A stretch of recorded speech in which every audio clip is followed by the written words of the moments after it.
Hello, everyone. Hope everyone's had a great day. Before we hand this over to Mac for tonight's workshop, there's just a couple of things that I wanted to run by everyone. So late last week, I believe it was on Friday. It's crazy how the days are blending, but everyone should have received our habit builder that was personalized for each of you, really based all around the lifestyle changes around nutrition, movement, stress, and sleep. And I strongly encourage you guys to check it out. If you have any questions, need any additional support, please reach out via email or reach out to your health coach. And we are here to help you. Also, we are sort of reactivating the Facebook group, really all focused around helping build these strong habits. The bottom line is these lifestyle changes are hard, and it takes a commitment. So the more we can lean on one another and get support from others and get great ideas, the better. So please, I encourage you all to join the Facebook group or rejoin it since the detox. And we will also be sending out a weekly email with sort of highlights from the posts from the prior week. So for those of you that don't have Facebook, you can be, enjoying and learning from those posts as well. Tonight is all about mindfulness. Mac, I'm not sure if you want to pop on, but the foundation of mindfulness, the two key areas that we really want to target are stress and sleep. Tonight, we're going to learn a little bit more just about the science really behind just how transformative mindfulness can be for our bodies, our brains. The bottom line is the root of all chronic diseases that we all are fearful of is inflammation. And inflammation, unfortunately, is fed by chronic stress. Our goal by including mindfulness in our program is to help each of us establish our own practice and one that works for us as individuals. And Mac is here as your mindfulness coach to help tailor that program for you specifically. It is, in fact, a journey. I can tell you personally that it's been a stop and start kind of thing for me. And I am sort of reinvigorated. And Mac has been guiding me on helping me develop my own practice and making sure that it's included as a part of my life. So anyway, with no further ado, I'm going to hand it over to Mac. Mac is my son. I'm not sure if you guys have figured that out by the same last name. Mac, his journey with mindfulness has been nothing short of inspiring for me personally.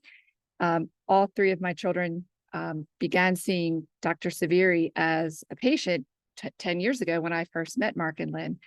And they all sort of got turned on to the magic, really, of an incredible power of functional medicine.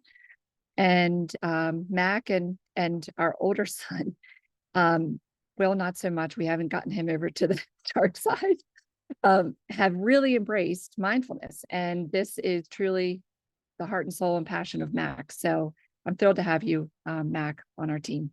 So I'm going to go off camera, start sharing the deck, and hand it over to you. Just give me a second to get back to that window, okay? Thank you so much for that warm introduction. It's really been quite the journey and a wonderful honor to work with my mom, beyond just mindfulness and whatever else. But yeah, I'll wait for there we go. So welcome everyone to the LERA Health Mindfulness Workshop. For those of you that don't know me, I know I've met some of you through some of the coaching sessions, but for those of you who don't know me, I am Mac. And as my mom was explaining earlier, really the goal here is to build a sustainable practice surrounding mindfulness and meditation for all of you.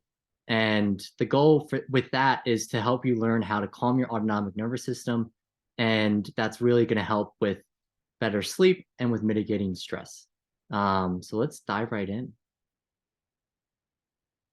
So as Lynn spoke about in her workshop a couple weeks ago about the importance of stress and really how much it affects our lives. I really want to reiterate how important it is to pay attention to our stress, and to really try and mitigate it as much as we can. Really, what it's about is having this chronic stress, this heightened nervous system where we are activated in that fight or flight, more than we need to be, in this day and age, really has detrimental effects to our health. And the goal of mindfulness and meditation is to activate that parasympathetic nervous system, that rest and digest, so we can calm ourselves down. And if you look at this diagram here, I mean, it shows up in heartburn, in rapid breathing, in weakened immune system, stomach aches, and then it can show up in terms of headaches, increased depression, insomnia. The list goes on and on and on, and this is just one diagram. But let's move on into some talks about sleep. So sleep deprivation, I want to talk about this for just a second in terms of what actually is sleep deprivation. It can be insomnia. It can be not getting enough sleep throughout the night. And that really that can be even just not getting enough in terms of like 7 hours a night. And really, if you have a wearable and you can track this, it'll show you, like, you might think you're getting 8-9 hours, but really you're only getting 6 or 7. And really what it's about is getting this deep restorative sleep, where we can access that REM sleep as much as we can. And it affects, just like that stress, it'll affect all different areas of our life, in terms of having trouble thinking and concentrating, memory issues, mood changes. It'll weaken our immunity. It could cause us to gain some weight. Again, the list goes on and on. And let's move into mindfulness and why. Sorry, jumped ahead a slide there. So I am curious. We're going to take a break here and pause and answer a poll. What percentage of LERA clients have had stress and or sleep light up in their foundations? Give us your best guess.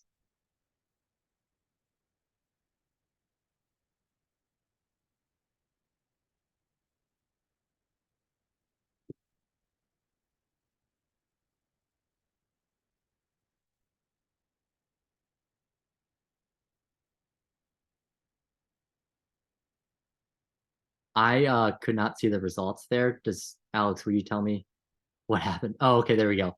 Okay, wow. A lot of you were incredibly accurate. It is actually every single one of us has had stress and or sleep show up in our foundations.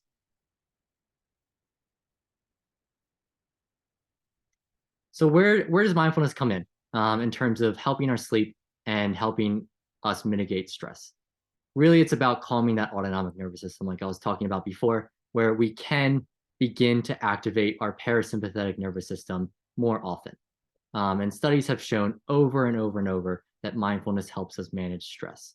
And just a year ago, a study came out that was really groundbreaking in terms of the proof that it was showing that mindfulness is actually just as effective as the generic for Lexapro, this anti-anxiety drug. It was just, they did a study for 8 weeks, and one group took Lexapro and one group did intensive mindfulness. And just after 8 weeks, they found very similar effects in reducing anxiety. So we're going to do one more poll. I'm curious, what do you all think about when meditation comes to mind?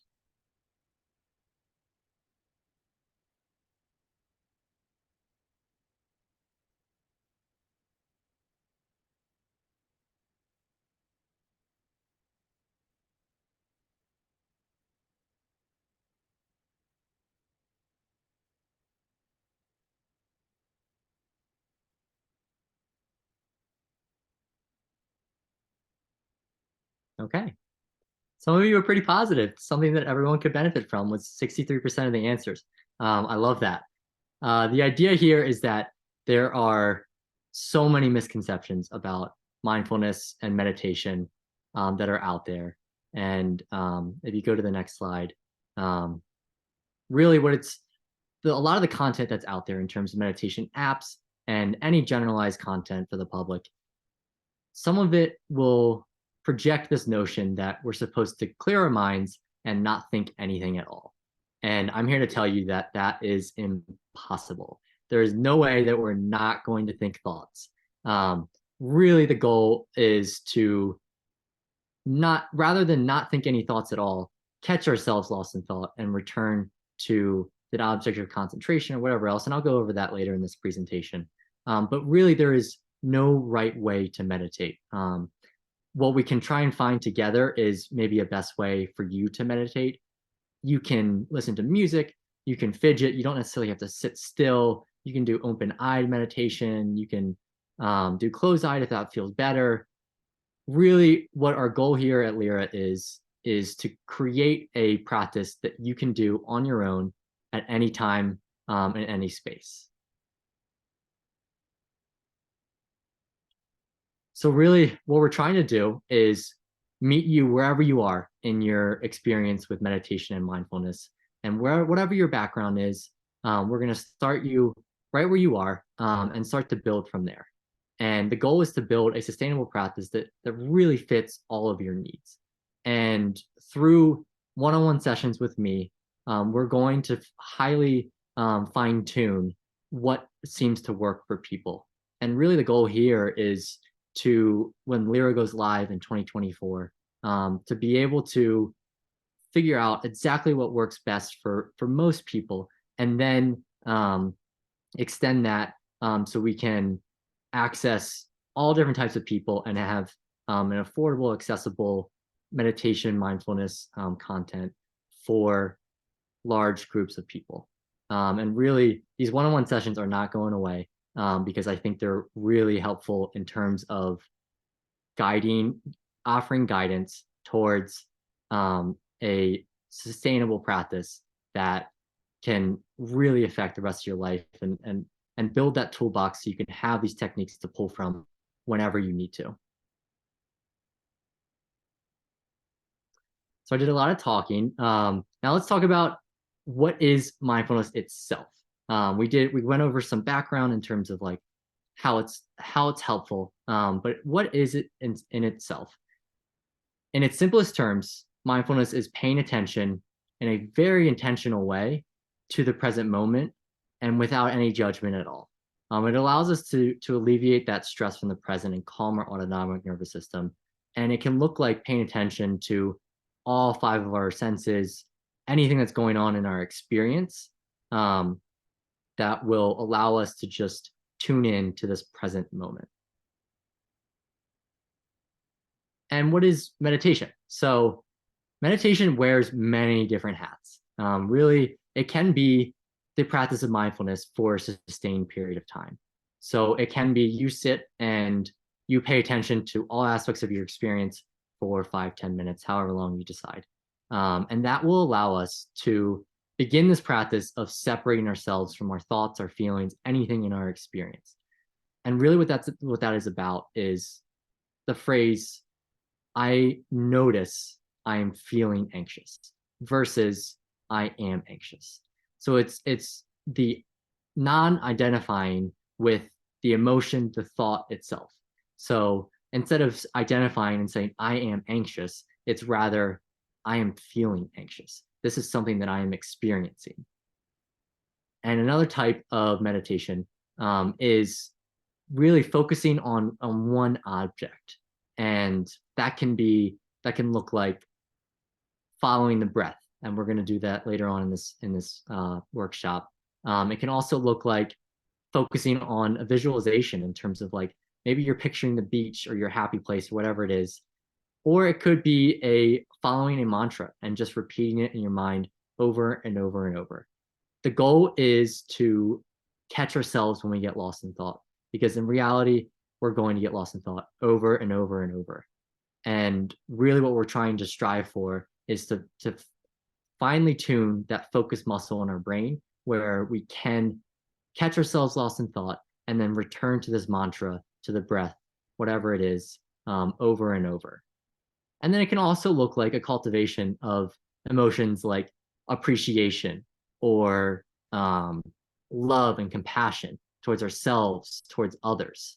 And what it allows us to do is release stress that's deeply held within us from years and years of chronic stress.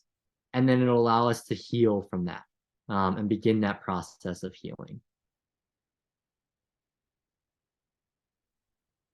So where do we start? The goal is to start really small. And I'll talk about this later. And we want to apply the Atomic Habits framework, where we really are starting with maybe a 1 or 2 minute meditation. That being said, the goal is to get us to twice a day, maybe 10, 15 minutes, where we can really achieve a deeper rest through this meditation practice.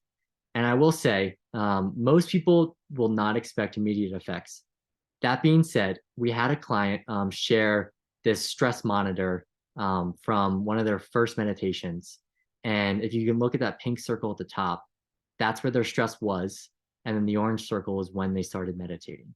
And this was their first meditation on their own. It was really interesting to see that their stress levels dropped dramatically right off the bat.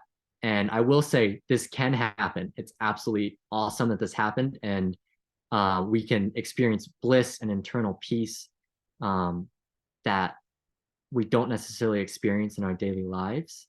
That being said, a lot of the time when we meditate, most of the time it's simply becoming aware of what's going on in our minds and our bodies. So that awareness of, oh, I'm actually pretty anxious today. I was thinking about this, what I had to do for dinner or whatever I had to do for work all day long. And it'll allow us to process those thoughts in the moment.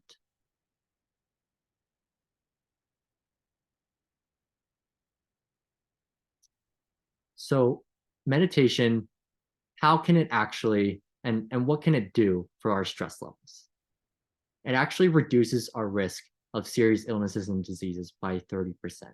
It will reduce our stress levels, and which ultimately will lead to less risk in terms of diseases.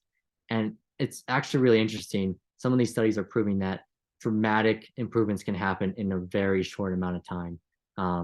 After 10 days of meditation, participants were reporting that they reduced their stress by 14% and irritability by 27%. After 3 weeks, they had their compassion increased by 23% and their aggression reduced by 57%. So it's really interesting in how, and there's another study that's saying that within just 10 days and a 1 minute meditation, you can start to see benefits. These benefits start to happen on really, really short term. And then it's really interesting because the longer you meditate, the more you experience, and it really exponentially grows. That being said, meditation actually has longer lasting effects than vacation, which is a really interesting study because vacation, we go on break and we fully relax for a week or however long, but then we come back to our lives and we still get hit with all of this stress. The idea is that meditation is a steady practice that we can do every single day to release our stress and to learn to mitigate that stress on a daily basis. And I do want to spend a second here talking about heart rate variability. So if you're unaware of heart rate variability or what it means, think of it as literally just the variation in our heart rate. It's a measure of our nervous systems and how well balanced they are. A good way to track this is through a wearable. I'd say that's probably the only way I know how. And generally speaking, the higher your heart rate variability, the better balance your sympathetic and parasympathetic nervous systems are.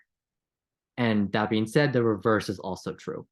That typically, if your heart rate variability is lower, that means that your sympathetic nervous system, that fight or flight, is dominating that rest and digest system. So this is all to say that heart rate variability is incredibly individualized. So yes, there are charts on where your heart rate variability should be based on your age. That being said, really what you should be doing is tracking how your heart rate variability changes over time. And just 5 minutes a day of meditating for 10 days has been proven to improve your heart rate variability.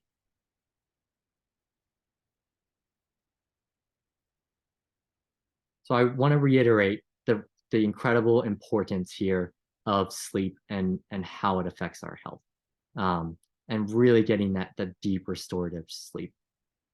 A Harvard study was reporting that after just 6 weeks of mindfulness, they reported reduced insomnia and fatigue in the participants. Mindfulness meditation also, comparable to the way we think about exercise helping us sleep at night. It has been proven to be just as effective as exercise, and also cognitive behavioral therapy in terms of helping our sleep at night. And how this works is, so mindfulness is that ability to pay attention in that present moment. So that will help us calm our autonomic nervous system and check in with ourselves throughout the day, which in turn is going to allow us to, when we lay down at night and we close our eyes, ease into sleep instead of getting hit with racing thoughts that have been going on in our brains all day, but we haven't given the time of day to pay attention to those thoughts. And meditation can be seen as that space where we can pay attention to our thoughts, process them, and allow them to pass. And it's really interesting. It's actually, I think it's only 30 seconds that we need to pay attention to our thoughts in order to process them. And meditation in turn will also allow us to become more mindful in our daily lives by fine-tuning that focus muscle and recognizing, oh, I'm feeling anxious right now. I need to check in with myself.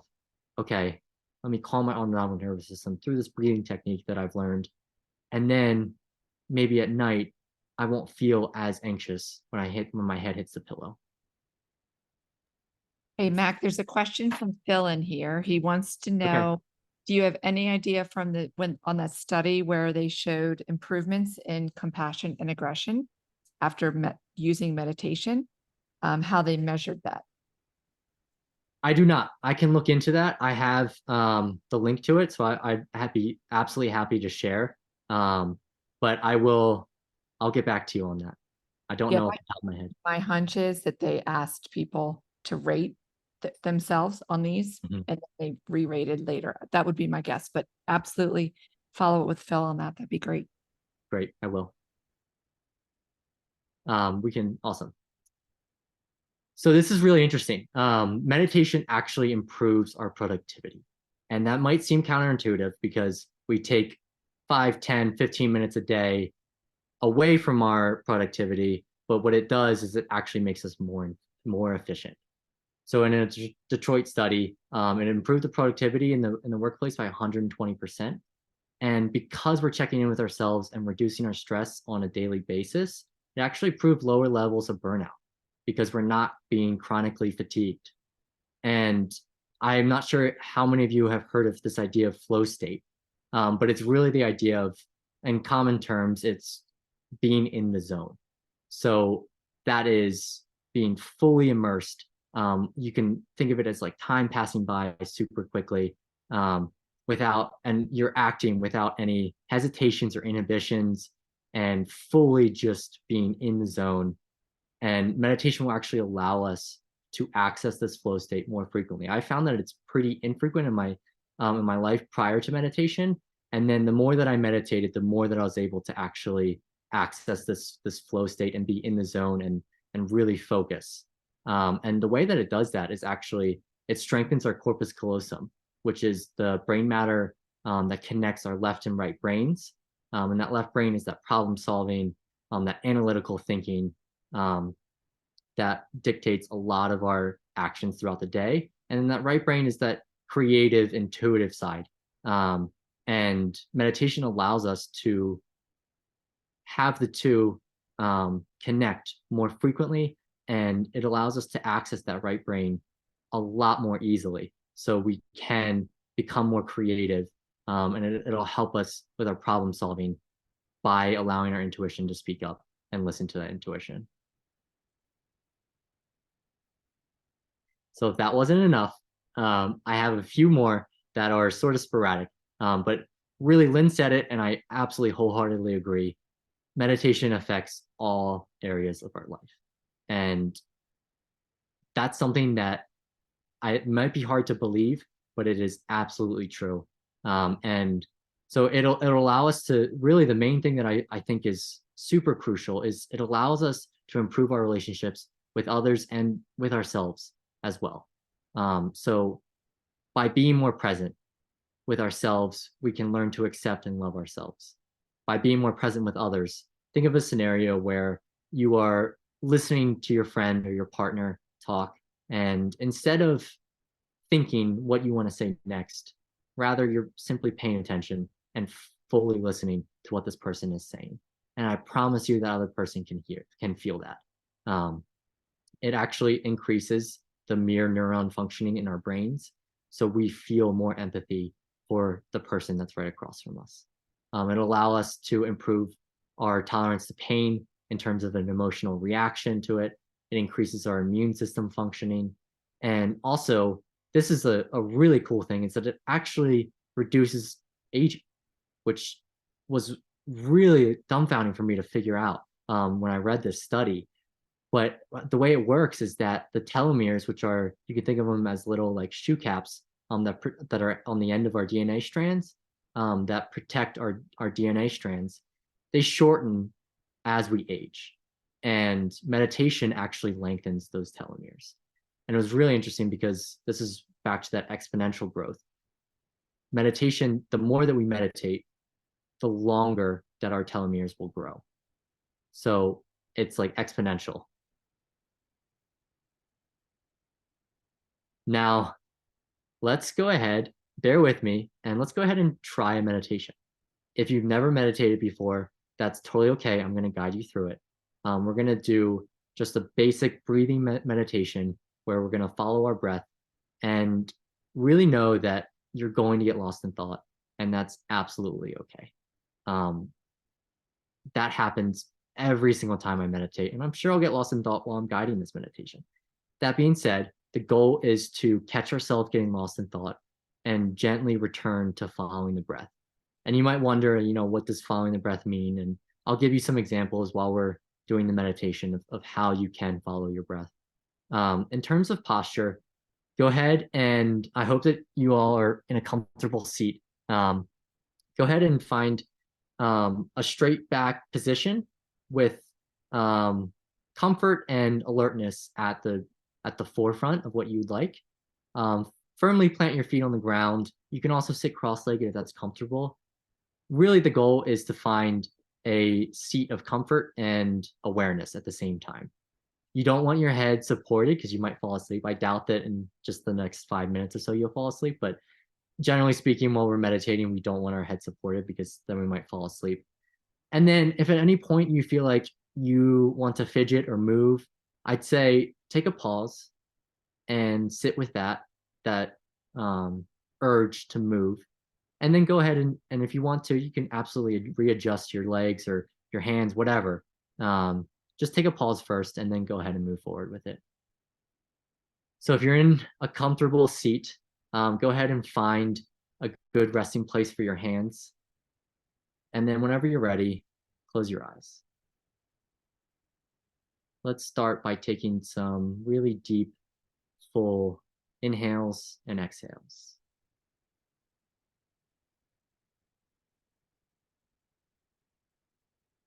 Use the breath to settle into this moment right here, right now.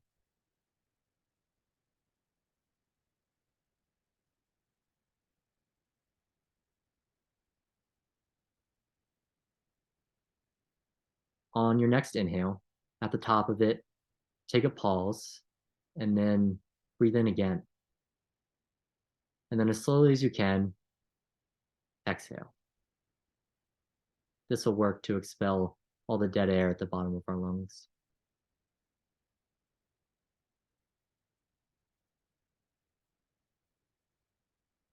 Allow for your breath to resume its natural rhythm.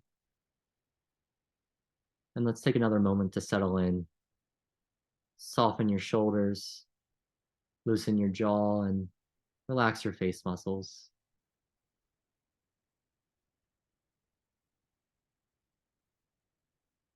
Let's begin to follow the breath.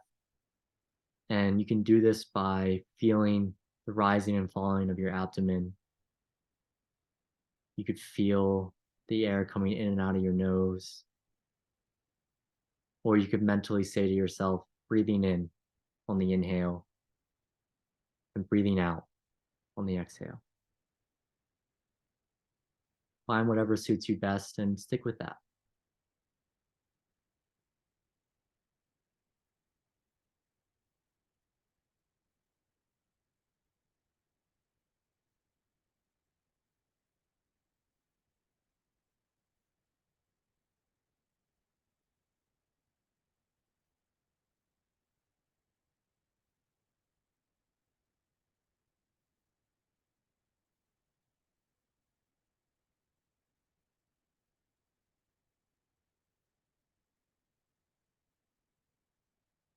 Notice where your mind is right now. If you're lost in thought, that's totally okay. Just gently, without any judgment at all, return to the breath.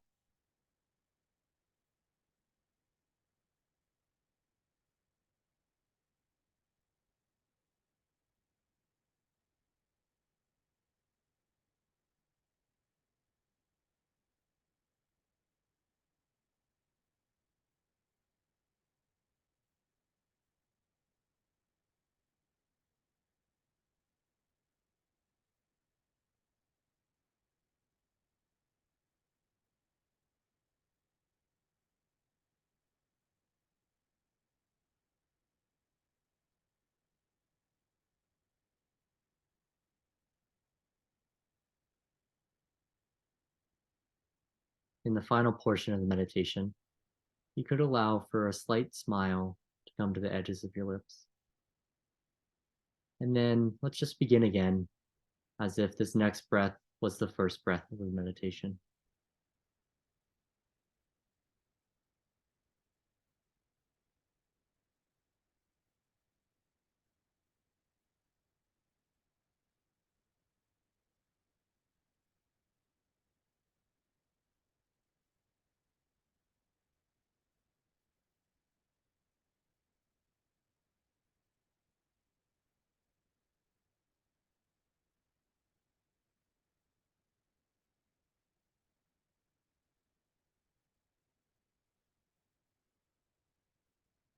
Allow for your awareness to expand beyond your breath and feel into your body.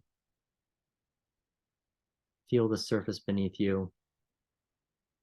Feel what it feels like to take up space, to exist, to be authentically you.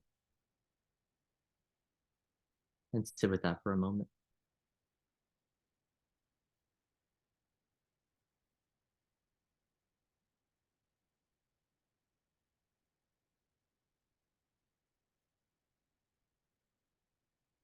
Now, I'd love for us to all bring to mind something that we appreciate about ourselves. Just think of one thing and see how that feels.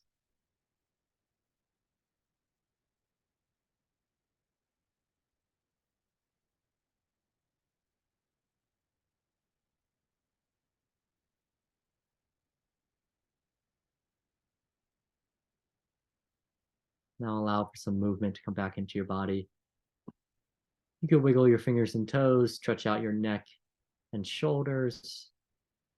Do whatever feels right and take however much time you need. And whenever you're ready, go ahead and open your eyes.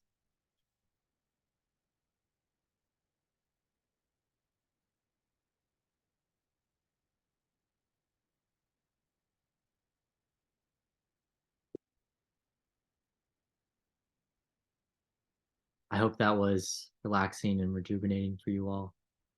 Let's slowly move on to the next couple slides. There's only a couple left.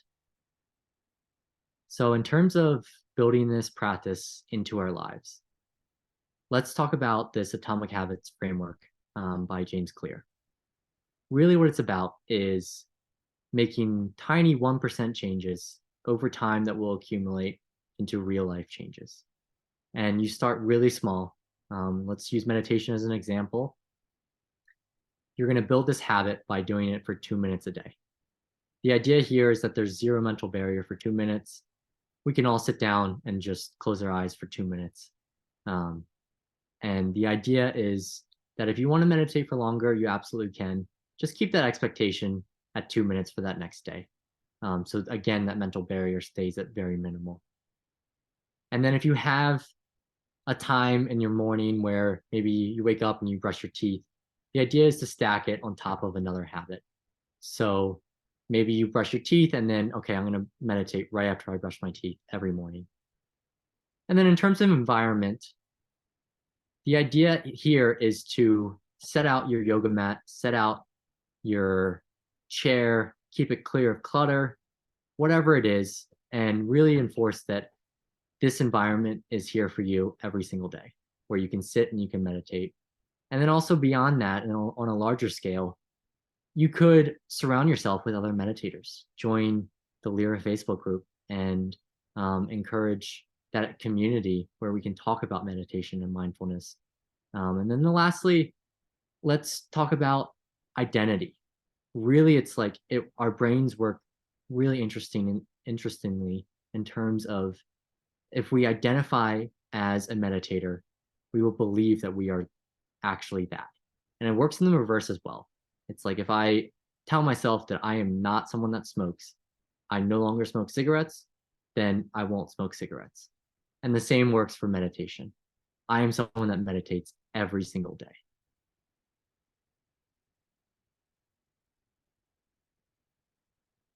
And lastly, I just spoke about the Facebook group.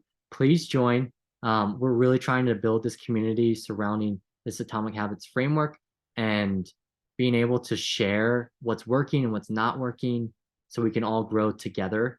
And my mom spoke about these templates that were sent out last Friday.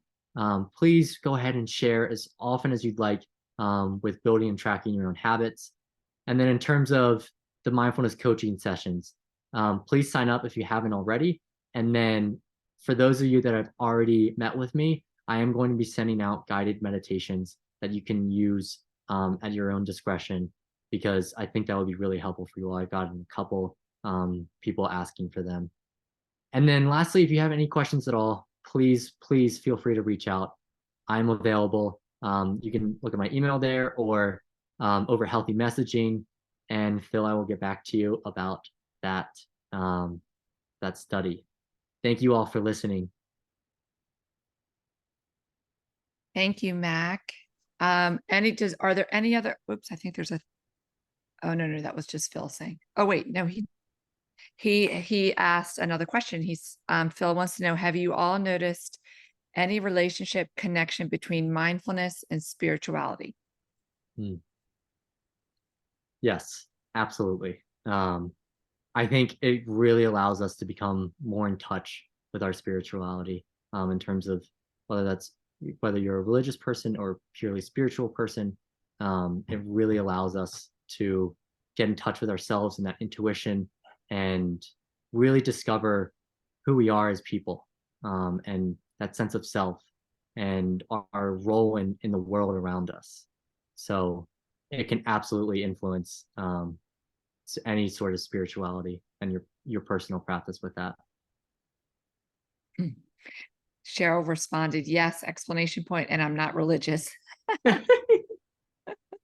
Awesome. All right. If there's no other questions, thank you everyone for attending, and hope you enjoyed the meditation and the learning. And thank you, Mac. Hope everyone has a wonderful evening.